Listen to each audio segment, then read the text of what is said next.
You read the title. Opinion warning and spoilers. This list won't be including Breath of the Wild or Tears of the Kingdom because I do not have a Switch. Very generic and typical opinions and comments. For Zelda 1, gotta be that mountain because Skawo, ooh, scary, and it also is very big compared to the other dungeons and has a big man with a yellow triangle. Honorable mention to the Manji because it looks like a Buddhist symbol signaling good fortune, and I think that fits well in the theme of adventure. I don't even remember this dungeon. For best boss of Zelda 1, obviously goes to Gleeok because he is a three-headed dragon that is a pain in the ass to beat, and compared to fighting dinosaurs, you are fighting a dragon. Awesome! For stupid Zelda 2, we go with the last one, the Great Palace, because it has the common courtesy of spawning me into the start instead of the overworld every time I get the game over. Also, it is very big and a pain in the ass like Gleeok, and the music was like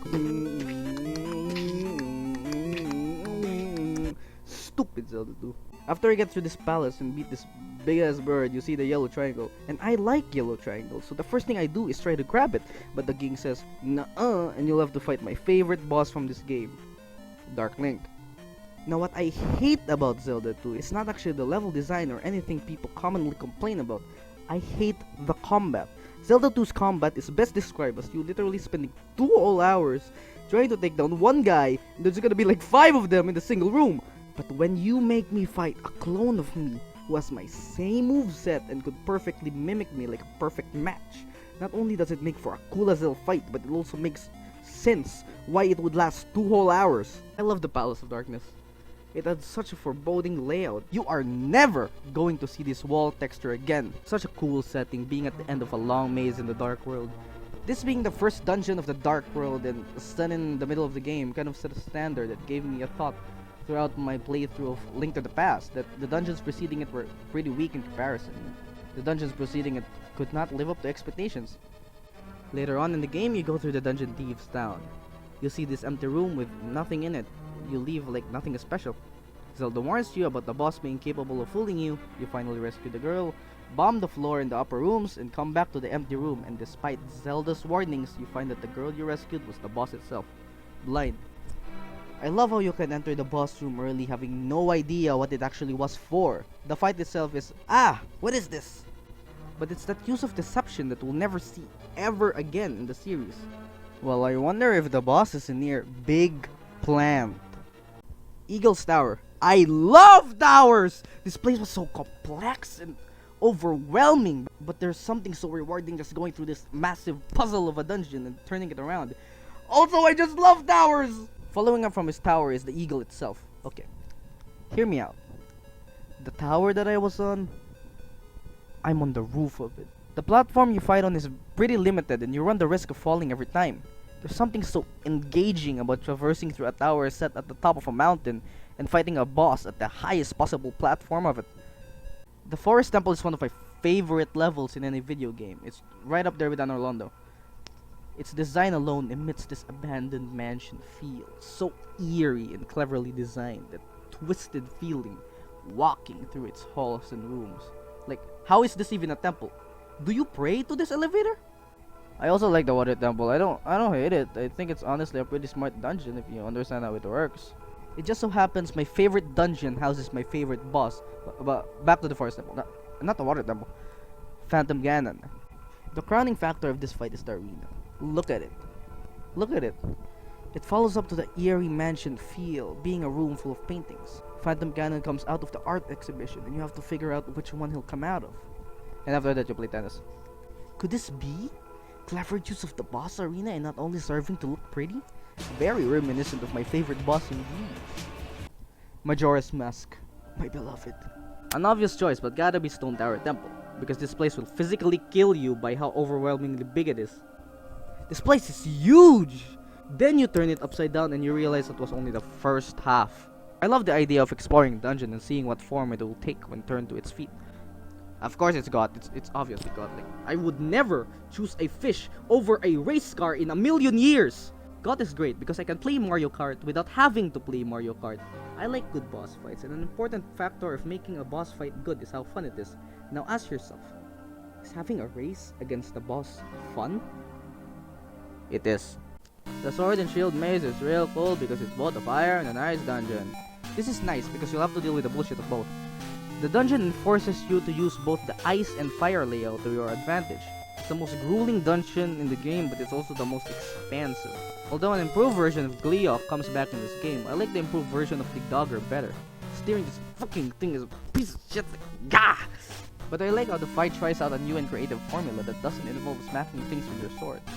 One of my favorite parts in Zelda is the Crescent Moon Island. There was just something that hit my heartstrings when I suddenly washed into an island full of strange creatures who steals my shit, and slowly, I regain each one of them. And although it may be a bit biased, it would be an influence for me to enjoying the Moon Grotto so much. Funny how I'm looking over the dungeons, yet I chose this one. Not because of the dungeon itself, but the journey towards it. Hey, wanna know how many phases Romrak has? First you use your sword to deflect their arms, then you throw bombs as they try to compress them. Then they have this big shield, so you gotta get those bouncy seeds going. And finally you stretch your own boulders against them. That is 4 phases, 4 for a handheld game and offering unique ways of approach in each phase. This fight rocks. I can't get past the start of 4 swords. Yes, it's an Earth Temple. You know, steering the Mirror Shield is ass, and yet I still find joy from this dungeon. It's like the Shadow Temple and Spirit Temple combined into one dungeon. Also, GF Medley is with you. Go back to the start of the game. Outset Island. Orca. The guy that trains you how to use a sword. I love fighting him. I think Wind Waker's combat is one of the most fleshed out in the series. But I rarely feel the need to use these fancy tricks because fighting them the normal method is just as effective. They die before I could even use said fancy tricks, and due to the abundance of hearts, I rarely feel any danger. Orca does not fall into these problems of combat, and so does Ganondorf. Ganondorf requires you to evade but to be close enough to perform a successful parry. He's beefy and doesn't fall easily, and he hits really hard. If you're careless, this man is capable of just deleting a quarter of your health bar. It's a fight with such a climactic setting, but the real winner here is how a boss fight can finally let Wind Waker play on its terrific combat. The Palace of Winds, it has Vati? Ganon. I mean, it was a challenging and an overall well-designed dungeon. And my pick for the boss is neither Vati nor Ganon. It's a second fight to some random poke, because I sure do love lighting the 4 corners of the arena with my torch, but with more challenge. So remember my fixation in towers? Yeah, only just like settings set high in the sky. So you climb a mountain, but you're told to go higher. Then, wah! You reach the clouds, and you're still told to go higher. You're basically at the highest possible point in the sky, and what's in there is the Palace of Winds. This place barely even has walls and gets called a palace. Shh! Can you feel it? The wind are the walls. It's a breathtaking and pleasant looking place, like you're in the air and you can fly? I love you, Rocks Game! So yeah, incredible dungeon, plus 2,000 points for being in the sky. This is Georg. This is the Georg pair. Huh? Somehow the boss of the Palace of Winds takes you even higher in the air, and your only platform is the boss itself. The pair strikes that nice balance of being thrilling because you're in the air, and thrilling because of the fight itself. You are fighting 2 guys at the same time, and the very platform you stand on is those 2 guys. Crazy. Hey look, Arbiter's Grounds got chosen as the best dungeon for Twilight Princess. Look, I know this is a common pick, but I get to ride on this fucking Beyblade. Something. Arbiter's Grounds has good atmosphere and spoopy skeletons. A very good dungeon. Honorable mention to the Snow Peak Ruins because it's a winter-themed dungeon that made me realize how much of a good-ass game Twilight Princess is. Remember Ramrock having 4 phases? Zant breaks an all-time record by having 6! Lore-wise, Zant carries a lot of impact in the story, being a primary antagonist alongside Ganondorf. Then you get to the fight itself. First you fight in the Forest Temple where you have to Gale Boomerang him. Then you fight in the Goron Mines and you use the Iron Boot so you won't fall down because he's shaking the platform by jumping up and down like a fucking maniac. Then you get the Lakebed Temple where you have to claw shot his ass underwater. Then you go back to the Forest Temple where you have to knock him off these pillars and give him a beating. Then you go to Snow Peak Ruins where he'll go massive and you have to use the ball and chains to stop his poor toes. And then Zant says, fuck it. Man-to-man duel in Hyrule Town. This fight is insane, holds lore relevance, jam-packed with so much shit that you can't help but absolutely love it. For Link's crossbow training, gotta be stage 8 for my favorite dungeon because you have that fight with the Dark Nut. And for the boss is Stalord because he's cool and the only actual boss. Why did I include this? Temple of Ice. Look, hear me out. After beating this temple, I forgot to save and I had to do the entire thing again. And surprisingly, despite being an ice level, I was alive all the way through, even though I had to do it again. Eox. There's such joy coming out from completely decimating this absolute giant using a hammer you don't even hold. How is the fairy holding? The trip to the ocean temple is very pretty and the dungeon itself is alright. Earning it not the spot of the best dungeon of Spirit Tracks, but the spot of being the only dungeon in Spirit Tracks that I have not forgotten about. Skeletors is pretty cool, because you create your own platforms and use it against the boss. Like, do you seriously think I'd choose whatever these are over a boss with good design and mechanics? To no one's surprise, Ancient Cistern. I think everyone has already talked about the bright and golden first half, which then descends into a very gloomy hellscape. The thing that puts Ancient Cistern above all the other Skyward Sword dungeons is how well it plays on both themes, and how its mechanics play on both themes. In Wind Waker, getting your enemies' weapons and smacking them with it adds to the funny factor. Simply whacking the ever-living shit out of Colossus makes the fight so satisfying.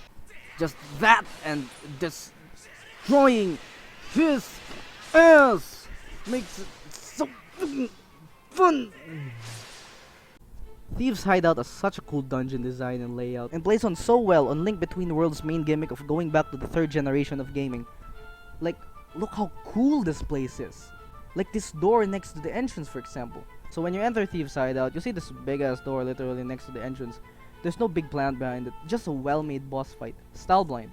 He's blind with a style in his name. He employs the wall merging mechanic in such a creative manner, it's genius. That being his shield. Then, being one of the only few bosses that realize their weakness, throws it away and becomes an improved version of the blind fight. Fantastic. To be honest, I think the Lady's Lair should have been the final level of the game. Set in the fortress area, it's where you supposedly would have fought the final boss, but you don't. And what remains is a level that felt very climactic, even more so than the last level itself. The first 3 bosses were literally just from Link Between Worlds, so I was ready to face another repeat boss. But to my surprise, Volvagia's cousin, Blizzagiak, shows up. This is not canon. The sheer thrill I felt while fighting the boss, swinging the hammer along with the shock of a fresh new boss made this a definite pick. No Breath of the Wild or Tears of the Kingdom. Maybe one day. I mean, looking back, Zelda has some of the most creative and well thought out dungeons and bosses that I think only the series itself would be capable of pulling off. Along with the overall experience of playing a Zelda game, it's what made Zelda my favorite Nintendo series and one of my favorite franchises out there.